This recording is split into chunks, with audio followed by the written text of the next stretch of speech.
Praise the lord. దేవునికి స్తోత్రం కలుగును గాక. ప్రపంచ దేశాలలోను 2 తెలుగు రాష్ట్రాలు ఉంటున్న ప్రజలకును ప్రేరేజ్ ఎవర్ బ్లెస్సింగ్ అనే మా యూట్యూబ్ ఛానల్ ద్వారా నజరుడైన యేసుక్రీస్తు వారి పరిశుద్ధుడైన యేసుక్రీస్తు వారి అతి పరిశుద్ధ నామములో మీ అందరికీ నా వందనాలు తెలియజేస్తున్నాను. ఈ వీడియోస్ అందరూ కూడా చూస్తూ ఎంతగానో బలపడుతూ ఎంతగానో ఆత్మీయంగా స్థిరపడుతున్నామని వారి సాక్ష్యాలను వింటూ ఉన్నాను. ప్రియులారా, అది కేవలము దేవుని నామానికే మహిమ కలుగును గాక. మంచిది ప్రియులారా, ఈరోజు ఒక ముఖ్యమైన సంగతి గురించి మాట్లాడడానికి మేము ముందుకు వచ్చాను. అదేమనగా పార్వతీపురం పార్వతి గారు ఉన్నారు కదండి, ఆవిడ నిన్నటి కాల సమయంలో లైవ్ పెట్టిందండి. 2 సార్లు పెట్టిందో 3 సార్లు లేదా ఒకసారి పెద్దగా చాలాసేపు వచ్చిందంట లైవ్. కొంతమంది బిడ్డలు చూసి చెప్పారు. చూస్తే నేను టైం లేక ప్రేయర్కి వెళ్లాల్సి ఉండి నేను ఒక కొద్దిసేపే నేను చూశానండి ఆ లైవ్ కార్యక్రమం. అయితే అందులో దేవుని ప్రజలరా, దేవుని జనంగమా, ఆ లైవ్లో ఎంత విచ్చలవిడంటే పార్వతి అనుచరులు ఎంత విచ్చలవిడంటే చెప్పలేమన్నమాట. అంత ఘోరమైన విచ్చలవిడిగా రెచ్చిపోయింది లైవ్లో. రెచ్చిపోయింది. ఆవిడ ఆడమనుషు అన్న సంగతి కూడా మర్చిపోయింది. సహోదరులారా, ప్రార్థన చేయండి, ఆమె కోసం ప్రార్థన చేయండి. ఆమె లాంటి వాళ్ళు అనేకులు ఉన్నారు, వారి కోసం తప్పనిసరిగా ప్రార్థన చేయండి. మనము చేయాల్సింది మరి దేవునికి మొరపెట్టి దేవుని సన్నిధిలో అలాంటి పార్వతి లాంటి అజ్ఞానులను దేవుడు మార్చుకోవాలని మీరు అనుదిన ప్రార్థనలో జ్ఞాపకం చేసుకునండి. ఎంత విచ్చలవిడైపోయిందో మీలో కొంతమంది చూశారు, లైవ్ చూశారు, పార్వతి పెట్టిన లైవ్. అయితే ప్రియులారా, పార్వతి గారు పెట్టిన ఆ లైవ్ కింద కామెంట్స్ వారి అనుచరులు ఎంత ఘోరంగా పెట్టారంటే పలకడానికి కూడా అసభ్యకరమైన బూతులు. ప్రియులారా, అంత ఘోరంగా నిన్న లైవ్ కార్యక్రమంలో జరిగిందని నేను కొన్ని మాటలే నేను చూశాను, కొంతవరకు నాకు టైం లేక. లైవ్ అంతా చూసిన బిడ్డలు నాకు ఫోన్ చేసి చెప్పారు, అక్క ఎంత ఘోరంగా మాట్లాడారు అమ్మగారండి, అసలు ఎంత దారుణంగా మాట్లాడిందని. పాపం ఎంత బాధపడి. పార్వతి ఆలోచించట్లేదు పార్వతి, నువ్వు కేవలము డబ్బే చూసుకుంటున్నావు తప్ప పార్వతి అమ్మా ఆలోచించట్లా. నువ్వు ఆడపిల్లవన్న సంగతి మర్చిపోతున్నావు. యేసుక్రీస్తు ప్రభుల వారి జోలికొచ్చి, యేసుక్రీస్తు వారిని ఆరాధిస్తున్న వారి జోలికొచ్చి అసలు నువ్వు మైమర్చిపోతున్నావు. సంపాదన బాగా వస్తుందిలే, ఎందుకంటే యేసయ్యని తిడితేనే మీకు బువ్వ పార్వతి, మీకు బువ్వ. లేకపోతే నువ్వు ఎలా తెలుస్తావు ప్రపంచానికి చెప్పు? నువ్వెక్కడ ఉంటావో ఎవ్వరికి తెలియదు, ఎవ్వరు నీ ముఖం చూడరు, ఎవ్వరు నీ దగ్గరికి రారు. యేసయ్యని తిట్టి ఎవరి మీదైనా నువ్వు వీడియో చేస్తే అంతగా పట్టించుకోరు, కానీ యేసుక్రీస్తు ప్రభుల వారిని అంటే మీ అందరికీ బువ్వ దొరుకుతుంది, బువ్వ. పార్వతి, డబ్బు కోసం ఎంత విచ్చలవిడైపోతున్నావు పార్వతి, నువ్వు ఎంత ఘోరంగా మాట్లాడుతున్నావు పార్వతి, నువ్వు ఒక ఆడపిల్లవి నువ్వు అన్న సంగతి కూడా మర్చిపోయావు పార్వతి నువ్వు. చూడమ్మా, రోజులన్నీ ఒకలా ఉండవురా. ఎందుకంటే నీకు సపోర్ట్గా నీ వెనకాల ఉన్న వాళ్ళు నిలబడి నీకు కొంత జీతం డబ్బులు నీ ముఖాన్ని అడేస్తుంటే ఇక రెచ్చిపోతున్నావు అనమాట నువ్వు. నీకు డబ్బు పెట్టుబడి పెట్టి నిన్ను ఈ రకంగా తయారు చేసి ఈ రకంగా ప్రపంచంలోనికి క్రీస్తు మీదకి, క్రీస్తుని ఆరాధిస్తున్న బిడ్డల మీదకి వదిలారు చూడు, చాలా గొప్ప విషయం అది. నువ్వు వెనక ముందు ఆలోచించకుండా కాలమేదో నీ చేతిలో ఉన్నట్టు, కాలాగతులన్నీ నీ చేతిలోనే మారుతున్నట్టు, అబ్బబ్బా అసలు నిన్ను పట్టుకోలేకపోతున్నాం పార్వతి. ఏం మాట్లాడుతున్నావు పార్వతి నువ్వు? దేవుని ప్రజలారా, ఈవిడ అంటుంది వ్యభిచారి సంతానం వీళ్ళు అని ఎవరో పార్వతి గారు అనుసరులు పెట్టారు కామెంట్. ఆ కామెంట్కి ఈవిడ అంటది, అవును నిజమే, ఈ గొర్రెలు, ఈ మెదడు తక్కువ గొర్రెలు వ్యభిచార సంతానమే. వ్యభిచార సంతానంలో నుండి క్రీస్తు పుట్టాడని వ్యభిచార సంతానమే. క్రీస్తుని అనడానికి అసలు ఆయనంటే ఏంటనుకున్నావు అసలు పార్వతి? ఆయన గొప్పతనం గురించి, ఆయన ప్రేమ, ఆ మధుర వచనాల గురించి, ఆయన త్యాగ తత్వం గురించి నువ్వు వింటే పార్వతి నీకు ఎప్పటికీ ప్రభు పాదాల దగ్గరే ఉండిపోతావు. నీకు తెలియదు పార్వతి, నీకు తెలియదమ్మా. యేసుక్రీస్తు వారి ప్రేమ నీకు తెలియదురా, ఆయన త్యాగం నీకు తెలియదమ్మా. ఆయన వ్యభిచార సంతానం నుండి పుట్టాడు కాబట్టి అతను వ్యభిచారే అంటున్నావు. వ్యభిచారం అంటే ఎవరో తెలుసా పార్వతి? మీ వాళ్ళు అంటున్నారు కదా, ఆయన కూడా అమ్మాయిల్ని పాడు చేయటం, అమ్మాయిల్ని రేప్ చేయటం తెలుసని మీ వాళ్ళు కామెంట్స్ లో. వ్యభిచారం అంటే ఏంటి? ఒక భార్య కాకుండా నలుగురు ముగ్గురు చేసుకున్నవాడు వ్యభిచారం అంటారు. ఆడపిల్లనైనా మగ మనసునైనా. పార్వతి నీకు కూడా తెలుసు కదా అది వ్యభిచారం.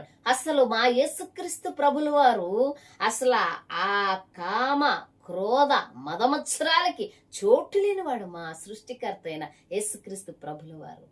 ఏమనుకుంటున్నావు? అసలు వ్యభిచార సంతానంలో నుండి పుట్టాడు కాబట్టి వ్యభిచార అంటున్నావు. వ్యభిచారం అంటే ఎవరనుకున్నావు? ఆడవాళ్ళు స్నానం చేస్తుంటే బట్టలు ఎత్తుకుపోతాడు చూడు, ఆడు వ్యభిచారి. వాళ్ళ వ్యభిచారులు. భర్తను కాదని ఇంకొకటితో వెళ్తారు చూడు, వాళ్ళ వ్యభిచారులు. భర్తను కాదని వేరొకటితో అక్రమ సంబంధం పెట్టుకుంటారు. భార్యను కాదని ఈ భార్య కాదని ఇంకొకరు కావాలని వెళ్తారు చూడు, వాళ్ళని కదా వ్యభిచారులు అంటారు మన ఆంధ్రప్రదేశ్లో. చెప్పు పార్వతి, నిజం చెప్పు పార్వతి. నువ్వు పార్వతి నిజం చెప్పు, నిన్ను అడుగుతున్నాను నేను. వ్యభిచార సంతానం అంటే ఎవరు? వ్యభిచారులు అంటే ఎవరు పార్వతి? నువ్వు అలా మాట్లాడుతావు, నీకు తెలీదా? నీకు తెలియదు, నీకు బాగా తెలుసు కదా. ఆ పదానికి అర్థం బాగా తెలుసు కదా నీకు పార్వతి. ఆ పదానికి అర్థం నీకు బాగా తెలుసు, సూపర్ గా తెలుసు కదా. ఆ పదంలో ఆ వ్యభిచారి తత్వంలో ఎన్ని కోణాలు ఉంటాయో అన్ని వివరాలు కూడా నీకు తెలుసు కదా. తెలీదా? ప్రపంచంలో తిరుగుతున్నావు తెలీదా? 10 మందిలో మసులుతున్నావు నీకు తెలీదా? అలాంటి వాళ్ళు ఎలా ఉంటారు? వ్యభిచారులు అంటే ఎవరు? ఒకదానికంటే ఇంకో 4 పెళ్లిళ్ళు పెడాకులు చేసుకుని వాళ్ళు సరిపోరని అంతఃపురంలో ఆడవాళ్ళని ఇంకో 10 మంది ఇంకో 100 మందిని సమకూర్చున్న వాళ్ళు కదా. వేలాది మంది స్త్రీలను సమకూర్చుకున్న వాళ్ళు కదా వ్యభిచారులు అంటే. వాళ్ళు కదా అసలు క్రీస్తు వ్యభిచారం చేయడానికి. ఆయనకి అసలు పెళ్లి అనే కాన్సెప్ట్ ఎందుకు? దేవుడికి ఎందుకమ్మా? దేవుడు అనబడిన వాడు పెళ్లి చేసుకుంటాడా? పార్వతి నేను అడుగుతున్నాను, చెప్పు నువ్వు. దేవుడికి పెళ్లి అవుతుంది, మనిషికి పెళ్లి అవుతుందా? పార్వతి మనిషి పెళ్లి చేసుకుని పిల్లలుగా అంటున్నారు కాపురం చేసి. దేవుడు పెళ్లి చేసుకుంటాడా? దేవుడు అనబడిన వాడు పెళ్లి చేసుకుంటాడు అసలు? హై పార్వతి, ఈ మాత్రం కూడా నువ్వు ఆలోచించట్లేదు ఏంటి? మనిషికి కోరికలు ఉంటాయి, దేవుడికి కోరికలు ఉంటాయా? ఎందుకు పార్వతి అలా మాట్లాడతావు?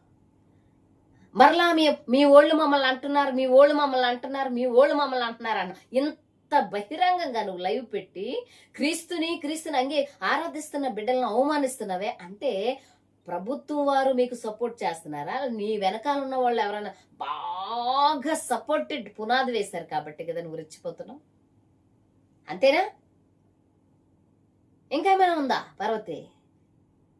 వ్యభిచారా యేసుక్రీస్తు ప్రభుల వారు ఆ సంతానం నుండి పుట్టాడు, ఆయన పరిశుద్ధుడు అంటుంటే అర్థం కాదు నీకు పార్వతి? వ్యభిచారులు ఎవరు చెప్పు? ఇష్టానుసారంగా బ్రతికేవాళ్ళు కాదు, ఆడవాళ్ళు బట్టలు ఎత్తుకొచ్చిన వాళ్ళు కాదు, ఒకరే కాక ఇంకొక 2-3 చేసుకున్న వాళ్ళు కాదు. ఎవరు వ్యభిచారులు చెప్పు? యేసుక్రీస్తు వ్యభిచార సంతానంలో బట్టి వ్యభిచారిగా ఉన్నాడా? ఎందుకు పార్వతి నోటుకు వస్తుంది కానీ నీ మనస్సాక్షి ఒప్పుకుంటారా? ఇంటికి వెళ్ళి ఒంటరిగా కూర్చుంటావు కదమ్మా పార్వతి. ఎరా ఒంటరిగా కూర్చుంటావు కదరా, ఒంటరిగా కూర్చున్నప్పుడు నీ మనసు గద్దించదా? నిజమే కదా, దేవుడికి కామక్రోధ చేష్టాలు ఉండవు కదా, దేవునికి కోరికలు ఉండవు కదా, దేవుడు కూడా మనిషిలాగా ప్రవర్తించడు కదా అని ఆలోచిస్తావు. నువ్వు ఎందుకు ఆలోచించవు పార్వతి? ఆలోచిస్తావు కానీ డబ్బు నీ నోరు నొక్కేస్తుంది. డబ్బు నీకు పెట్టుబడి పెడుతున్నారు చూడు, ఆ పెట్టుబడి నీ మనస్సాక్షిని చంపేస్తుంది పార్వతి. నీ మనస్సాక్షిని చంపేస్తుందమ్మా. నిన్ను మనిషిగా బ్రతకనివ్వట్లా. వారు పొగడతలేంటి, వారు నీకు చేసే సపోర్ట్ ఏంటి, వారు నీకు ఇచ్చే డబ్బు ఏంటి, అది నిన్ను మనిషిగా బ్రతకనివ్వట్లేదు పార్వతి. కానీ మైమర్చిపోయి బ్రతుకుతున్నావమ్మా. కొన్ని కోట్ల ప్రజలు ఆ క్రీస్తుని ఆరాధిస్తున్నారమ్మా. నీ నోటుకొచ్చినట్టు మాట్లాడేస్తున్నావు. మెదడు లేని గొర్రెలు అంటున్నావు, వ్యభిచార సంతానం అంటున్నావు, వీళ్ళ దేవుడికి సత్తా లేదంటున్నావు. యేసుక్రీస్తు ప్రభుల వారికి సత్తా లేదా? ఆయన నిజమే సత్తా ఉండదు, నువ్వు నిజమే ఒప్పుకున్నావు. ఆడవాళ్ళని పెళ్లి చేసుకుని పిల్లలకి అనే సత్తా ఆయనకు ఉండదు. ఆయన పరిశుద్ధుడు, ఆయన యథార్థమైన దేవుడు, నీతివంతుడు. కోట్లాది ప్రజలు ఆరాధిస్తున్న ప్రపంచానికి పునాదైన పార్వతి, నిజమే నువ్వు చెప్పింది నిజమే. మా ఊళ్ళలో కొంతమంది బాధపడుతున్నారు కానీ నువ్వు బాగానే చెప్పావు. యేసుక్రీస్తు వారికి సత్తా ఉండదు. అలాంటి సత్తాలు ఉండవమ్మా. పెళ్లి చేసుకుని పిల్లలు గాని భార్యను వదిలేసేసి భార్యను హింసించి ఏమా 100 మందితో కాపురం చేసి వేలాది మందితో కాపురాలు చేసి ఆ స్థితి కాదు యేసుక్రీస్తు ప్రభుల వారిది. ఆయనేక పరిశుద్ధుడు, ఆయన ఒక్కడే పరిశుద్ధుడు. వేవేల దూతలతో పరమందు ఆయన స్థానం వేరు. మనుషుల హృదయాల్లో ఆయన విలువ తెలిసిన వాళ్ళ మనసుల్లో ఆయనకుండే స్థానం వేరు, ఆయనకుండే పరిస్థితి వేరు. ఆయన మాట ద్వారా గాని చూపు ద్వారా గాని దేని ద్వారా గాని పాపము చేయని ఏకైక పురుషుడైన. నీకు తెలియదమ్మా పార్వతి, ఏదో మాట్లాడుతున్నావు డబ్బు కోసమో లేక సపోర్ట్ కోసమో. నీకు రోజు వెళ్దు కదా మరి మాట్లాడితే. ఏసైని తలుచుకోకపోతే నీకు బాగుంటుందా చెప్పు పార్వతి? మనం అనమాట చెప్పు పార్వతి. నువ్వు యేసుక్రీస్తు వారి మీద నువ్వు వీడియో పెడితేనే నీకు వ్యూవర్సే గాని సబ్స్క్రైబర్సే గాని యూట్యూబ్ నుంచి డబ్బులే గాని లేకపోతే ప్రజల నుండి డబ్బులే గాని నీకు వస్తాయి. నార్మల్ గా పెట్టు, నేను పార్వతిని మీతో మాట్లాడాలనుకుంటున్నానని పెట్టు ఒక వీడియో. చూస్తారేమో ఎవరైనా నీ వీడియోని? చూడరమ్మా, చూడరు. ఎందుకంటే ఈ క్రీస్తు ఉండాలి. నువ్వు బ్రతకాలంటే క్రీస్తు ఉండాలి. ఇష్టానుసారంగా నీ నోటికి ఏమొస్తా, అయ్య బాబోయ్, నాకు తెలిసి బూతులు నీ నుండే స్టార్ట్ అయినాయి అనుకుంటున్నాను నేనైతే గనుక. పార్వతి మారరా, అలా ఉండకురా. నీకోసం నిజంగా అనుదినము ప్రార్థన చేస్తున్నాం మేము. నిజంగా బాధపడుతున్నాను నేను చూసి. నేను అలా ఉండకమ్మా. యేసుక్రీస్తు ప్రభుల వారిని వ్యభిచారంటావా నువ్వు? మీ వాళ్ళందరూ వ్యభిచారంటున్నారా? పరిశుద్ధాత్ముడు మరియకి ఏం చేశాడంటే, ఇంకా మాటలు మీరు అనగలరు, మేము అనలేవులే. మా క్రీస్తు అంత వలగరగా మాట్లాడడం మాకు నేర్పించలేదు పార్వతి. కానీ ఒకటి గుర్తుపెట్టుకో, నువ్వు ఏంటో తెలుసా? దేవుళ్ళు అనబడినవారు లేకపోతే దేవునికి ఉండాల్సిన గుణగణాలు, దేవునికి ఏ గుణగుణాలు ఉంటే, ఏ మనస్తత్వం ఉంటే, ఏ ఆలోచన ఉంటే వారు దేవుడని పిలువబడతారో అదొక్కసారి నువ్వు ఒంటరిగా కూర్చుని ఆలోచించు పార్వతి. ఆలోచిస్తే నీకు బాగా అర్థమవుతుంది. మేము ఆరాధిస్తున్న దేవుడు పార్వతి, నీ విశ్వాసం అనేది. నీ దేవుళ్ళు నువ్వు ఆరాధించుకుంటున్నావు, వాళ్ళని కించపరచట్లా. నేను ఇందాక చెప్పింది కూడా వేలాది మంది భార్యల్ని 1000 మంది 500 మంది లేకపోతే 200 ఇద్దరేసి ముగ్గురేసి చేసుకుంటారు పెళ్లి అన్నది కూడా సమాజంలో జరుగుతున్నది. అది మీ దేవుళ్ళలో ఎవరైనా చేసుకున్నారేమో నాకైతే తెలియదు. తెలుసు కానీ అది ఎంతవరకు నువ్వు ఆరాధిస్తున్న దేవుళ్ళని నేను అలా మాట్లాడినది నీ ఇష్టం పార్వతి. అమ్మా నీ ఇష్టంరా. ఆ విశ్వాసాన్ని మేము మీలాగా అనం. మమ్మల్ని మీరు ఎలా అంటున్నారు? మీ దేవుడిది మీరిది, మీ దేవుడిది మీరిది. ఎదుటి వాళ్ళని కించపరచటం, ఎదుటి వాళ్ళని ఇబ్బంది పెట్టడం మా దేవుడు మాకు నేర్పించలేదు. మరి మీకు సంస్కారం ఎక్కడదో అర్థం కావట్లేదు. మీరే ఆలోచించాలి పార్వతి. దేవుడు అనబడిన వాడు క్వాలిటీస్ ఎలా ఉండాలి తెలుసా? క్యారెక్టర్ ఎలా ఉండాలి తెలుసా? మనిషి వేరు, దేవుని వేరుగా ఉండాలి పార్వతి. మనిషి వేరే, మనిషి క్రియలన్నీ వేరమ్మా. మనుషులం కాబట్టి మనం అందరమే, మన క్రియలు వేరే ఉంటాయి. మనం ఏ మార్గం అయితే అనుసరిస్తున్నామో, ఎవరైనా దేవుడిని నమ్ముతున్నా ఆ దేవునికి ఒక క్యారెక్టర్ అంటూ ఉండాలి. లేదు అంటే గనక పార్వతి, నువ్వు చదువుకున్న పిల్లవు, నా మీద ఎక్కువ చదువుకున్నావు. లేదంటే గనుక దేవుడు మనిషి ఒకటైపోతారు. ఇప్పుడు మనిషికి కామాతురత ఉంది, దేవుడికి ఉందా? ఉండకూడదు. అలాగా ఉంటే ఇద్దరు ఒకటైపోతారు. దేవుడు అంటాడు, భక్తుడా నువ్వు పెళ్లి చేసుకో, నేను పెళ్లి చేసుకుంటాను. నువ్వు పిల్లలకను, నేను పిల్లలకంటాను అంటాడా దేవుడు అన్నవాడు? పార్వతి అలా అంటాడా? అనకూడదు. అప్పుడు దేవుడు కాడు. ఎందుకు కాడో నేను చెప్తాను. ఇప్పుడు మనసుకుండే ఫీలింగ్స్ అన్ని దేవుడికుంటే దేవుడు కాదని మా అభిప్రాయం అది. నీకు చెప్పట్లా, నీకు ముడిపెట్టట్లా. మా యొక్క అభిప్రాయం, మా ఉద్దేశం నీకు చెప్తున్నా పార్వతి. మీ విశ్వాసం మీది, అది మీ నమ్మకం మీది. మీరు ఎవరైతే దేవుడని ఆరాధించుకుంటున్నారో అది మీ ఇష్టంరా, మీ ఇష్టాన్ని ఎవరు కాదంటారు. కానీ మేము ఎలా ఆలోచించి దేవుడని, యేసుక్రీస్తుని దేవుడని డిక్లేర్ చేసుకున్నామో అది నీకు చెప్తున్నాను. ఇష్టం వచ్చినట్టు మాట్లాడుతున్నావు కదా, అందుకని అంటున్నాను.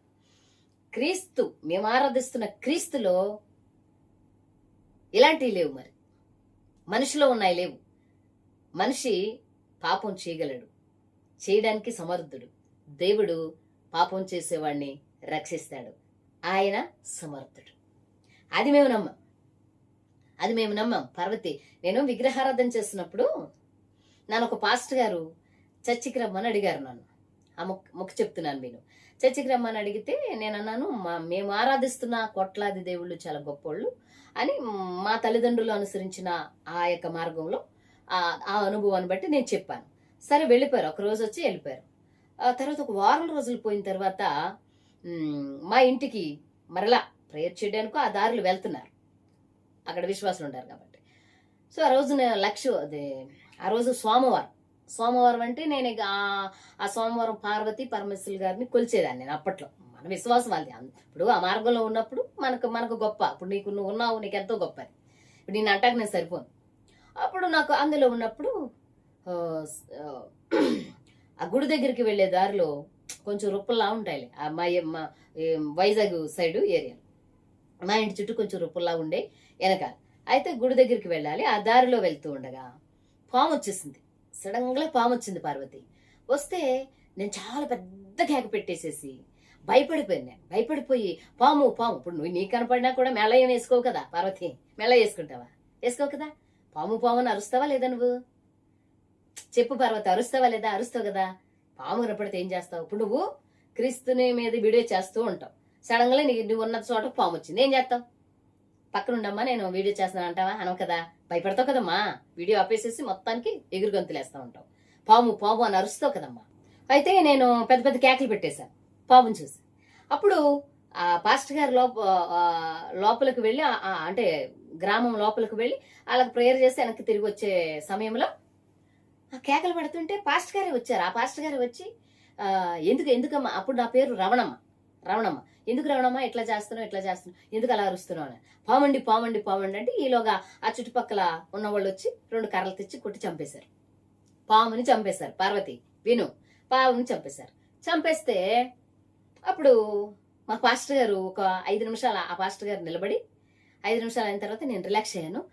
ఆ భయం నుండి బయటకు వచ్చి కాసేపు అలా నిలబడితే అప్పుడు నన్ను ఆయన నిలబెట్టి ఒక మాట అడిగాడు.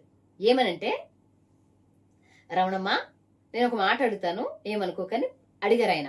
అంటే అడగండి పాస్టర్ గారు, ఈ టైంలో ఏమడుగుతారండి పాస్టర్ గారు అంటే, ఏం కాదు చిన్న మాట అని అన్నారు. అడగండి పాస్టర్ గారు అన్నారు. అంటే ఆయన ఏమన్నారంటే, మీరు ప్రతి సంవత్సరం నాగల సౌతికి పుట్లో పాలేస్తారు కదమ్మా అన్నారు. వేస్తామండి, మాకు నాగదేవుడు అంటే మాకు భక్తి, మా విశ్వాసం అని చెప్పాను. పార్వతి విను. అయితే ఆయన అన్నారు, మరి నాగదేవత నాగదేవుడు అని మీరు ఆరాధిస్తారు కదరా, మరి ఆరాధించినప్పుడు పాము కనపడినప్పుడు మరి అమ్మో దేవుడు కనిపించాడని పాలేయటమో గుడ్డేయటమో సాగిలిపడి నమస్కరించడమో పూజా పునస్కారాలు చేయటమో, లేకపోతే దాని ముందు నిలబడి అంటే మీ దేవుడి ముందు నిలబడి మాట్లాడటం ఎన్నాళ్ళకి కనిపించావా నాగదేవుడా లేదా నాగదేవత, ఎన్నాళ్ళకి కనిపించావా, మా బాధలు తీర్చని చెప్పుకోవాలి కదా.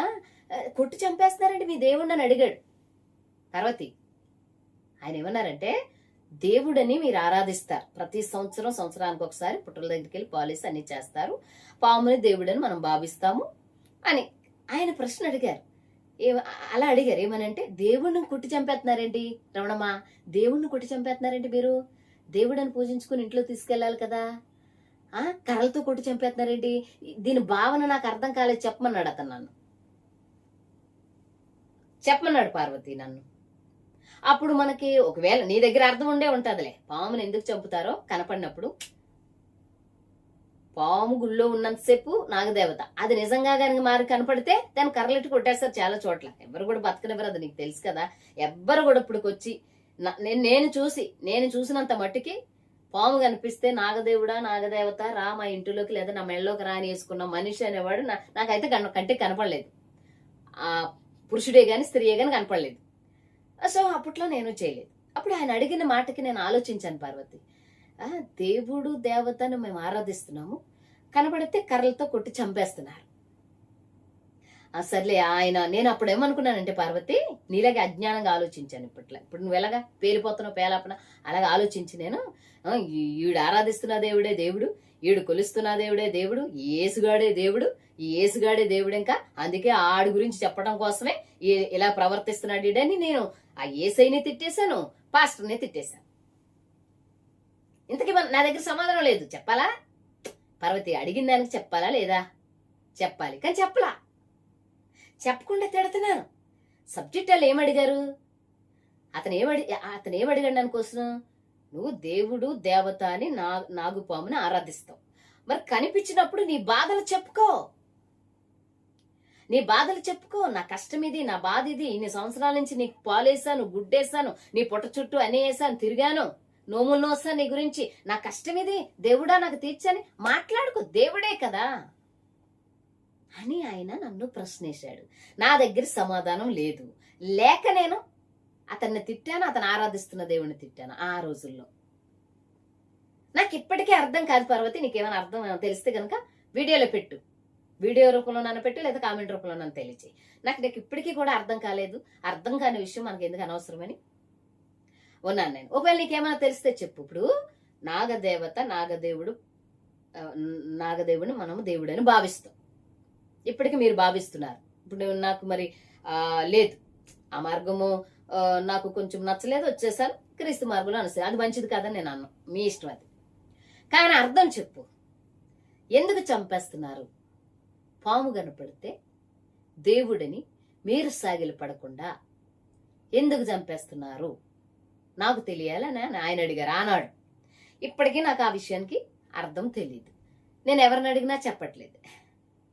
ఒకవేళ మీరు ఏమన్నా చెప్పిన వీడియోస్ ఉన్నాయేమో అవి నేను చూస్తాను. ఒకవేళ దొరికితే మీరు ఒకవేళ ఎందుకు పామును చంపేస్తున్నారో, దేవుడని కొలవకుండా ఎందుకు ఆ రకంగా చేస్తున్నారో మీ దగ్గర ఏమైనా సమాధానం ఉంటే పార్వతి నువ్వు పెట్టు వీడియో, లేదా నువ్వు పెట్టిన వీడియో అంతకుముందు ఎవరైనా నిన్ను అడుగుంటే ఆ వీడియో గనక ఉంటే గనక నేను చూస్తాను, నీ ఛానల్లో చూస్తాను. ఓకేనా పార్వతి? అంతేగాని నోటుకొచ్చినట్టు మాట్లాడు. దేవుడు అంటే ఎవరు, ఎలా ఉండాలో చెప్పాను, కొన్ని విషయాలు నీకు చెప్పాను. నేను ఒక ప్రశ్న కూడా నేను వేసాను. నీకేమన్నా కోపతాపాలు వద్దు, మనకి గొడవలు గందరగోళాలు వద్దు. సబ్జెక్ట్ ఏదో అది మాట్లాడదాం. పార్వతి, సబ్జెక్ట్ ఏదో, నీ సబ్జెక్ట్ నీది, నా సబ్జెక్ట్ నాది, నేను ఉంటే మాట్లాడదాం. అంతేగాని ఇష్టానుసారంగా నేనేమైతే అనలేదు, దూషించను లేదు, నిన్ను తిట్టను లేదు. మీరు ఆరాధిస్తున్న దైవాల్ని, దేవీ దేవతలు నేనేం అనలేదు ఇప్పుడు. కానీ నువ్వు అట్లా ఉండట్లేదు, ఆ రకంగా చేయట్లే. ఎంత దారుణంగా ప్రవర్తిస్తున్నావంటే నువ్వు, ఎంతమంది మనోభావాలను దెబ్బతీస్తున్నావంటే, ఎంతమంది మనస్సులను బాధ పెడుతున్నావంటే, దేవుడు నిన్ను లెక్కడిగితే నిలబడలేవు పార్వతి. క్రీస్తు ముందు ఒక రోజు వస్తుంది, ఆ రోజు నువ్వు నిలబడలేవు. చాలా మంచోడు, నీకు తెలీదు. అలాగే నువ్వు ఆరాధిస్తున్న దేవీ దేవతలు మంచోడు కదా నేను అన్నావు. నాకు తెలిసిన విషయం చెప్తున్నాను నీకు ఇష్టమైతే అంగీకరించి, లేకపోతే లేదు. నీ అంగీకారం నీది, నీ అంగీకారాన్ని నేనేమన్నాను. కానీ నువ్వు ఎదటి వాళ్ళ అంగీకారాన్ని, ఎదటి వాళ్ళ విశ్వాసాన్ని, ఎదటి వాళ్ళ మార్గాన్ని ఎంత కించపరుస్తూ విచ్చలివిడిగా నీ ఇష్టం వచ్చినట్టు రెచ్చిపోతున్నావంటే దానికి వేల చెల్లించాలి, లెక్కడగాలి. దేవుడు నిన్ను లెక్కడిగిన రోజు నువ్వు లెక్క చెప్పేటట్టు నువ్వు ఉండాలి. తప్పమ్మా, ఈ భారతదేశంలో మన అందరం కలిసి ఉండాల్సిన వాళ్ళం. అంత దారుణమా? ఎన్ని బూతులు మాట్లాడావు నిన్న లైవ్లో, కించపరిచి మాట్లాడావు నువ్వు నిన్న లైవ్లో. సత్తా లేని దేవుడు అంటున్నావు యేసుక్రీస్తు ప్రభుల వారు. సత్తా ఎందుకుంటారు చెప్పు? సత్తా ఉండదు ఆయనకి. పెళ్లి చేసుకునే సత్తా ఉండదు, పిల్లలుగానే సత్తా ఉండదు, యాక పరిశుద్ధుడిగా ఉండే సత్తా అయింది. మానవాళి ఆయన మీద ఆధారపడితే వాళ్ళ జీవితాలను చక్కబెట్టి వాళ్ళకు బ్రతుకునిచ్చి పరలోక రాజ్యాన్ని ఇవ్వటమే ఆయన సత్తా. ఆయన సత్తా క్రీస్తు వారి సత్తా. అది క్రీస్తులో ఉన్న శక్తి, అది సత్తా. అది అంతేగాని 2-3 పెళ్లిళ్ళు చేసుకుని, లేకపోతే పిల్లలను గాని వ్యభిచారం చేసి, పాపము చేసి, మనుష్యుడితో సమానంగా జీవించడానికి ఆయన మనుష్యుడు కాదు పార్వతి. నీకు తెలియట్లేదు, ఆయన మనుష్యుడు కాదు. అది నువ్వు గమనించాలి. నీకు ఉన్న ఉనికిని బట్టి ఒకవేళ ఇలాగే జీవిస్తే గనక నీ కోసం అనుదినం మేము ప్రార్థన చేస్తాము. నీ సంగతి దేవుడు తప్పనిసరిగా మార్చుకుని నిన్ను ఆయన సాక్షిగా నిన్ను వాడుకునుగాక. ఆమేన్. Praise the Lord. దేవుని బిడ్డలారా, మరి ఎంతోసేపు మాట్లాడింది దేవుని ప్రజలారా. పార్వతి గారు ఆ లైవ్ మీరు చూడండి. కొంతమంది బిడ్డలు చూడరు కదా, ఖాళీ లేక. నేనైతే ఆ మాటలు చెప్పలేక అసలు ఆ లైవ్ లో మాటలు ఆ ఒక్క మాటే తీసుకొచ్చాను. దేవునికి సత్తా ఉందా, లేకపోతే వ్యభిచార సంతానం, ఆ 2 మాటలే మాట్లాడాను. మిగతా అన్ని బూతులే. మీరు చూడండి, ఇంకా లైవ్ ఉంటది. యూట్యూబ్లో ఉంటుంది కదా, దేవుని బిడ్డలారా, ప్రజలారా చూసి ఆ మహాతల్లి కోసం మీరందరూ కూడా ప్రార్థన చేయాలని నేను దేవుని పేరట మీకు తెలియజేస్తున్నాను. నా మాటలు నేను ముగిస్తున్నాను. మీ అందరికీ దేవుని పేరట వందనాలు తెలియజేస్తున్నాను. Praise the lord.